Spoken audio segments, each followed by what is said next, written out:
You spent your life trying to prove that you are enough, trying to be the ideal child, the ideal partner, the friend who never fails, always bending, adjusting, molding yourself to fit others' expectations.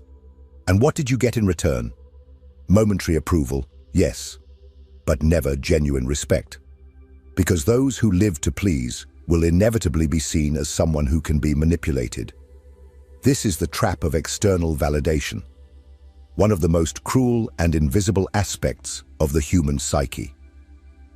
Carl Jung taught us that the persona, the social self, the mask we wear to be accepted, is necessary but dangerous. Because if you identify too much with it, you forget who you really are. And when that happens, you disconnect from your essence. You become a polite ghost, a presence that pleases everyone, but that no one truly respects. The desire to be accepted is legitimate.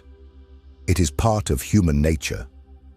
The problem arises when this desire becomes the compass of your identity.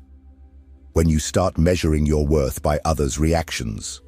A compliment lifts you up, a criticism destroys you, and thus your self-esteem becomes hostage to the gaze of others.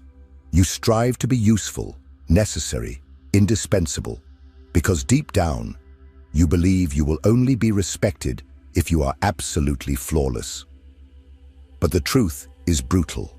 The more you try to prove your worth, the more you confirm to the world that you don't believe in it. People who respect themselves do not beg for attention. They do not do favors expecting love in return. They know who they are, and that is enough. They do not need to sacrifice themselves to be seen, nor do they need to nullify themselves to be liked. They are not afraid of displeasing, because they understand that displeasing is sometimes the price of living with integrity. But to reach that point, it is necessary to break with a deeply rooted idea that you need to earn others' respect. You do not need to.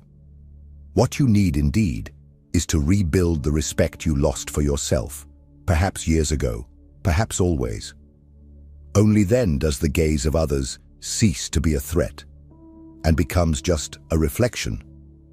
But this requires a choice.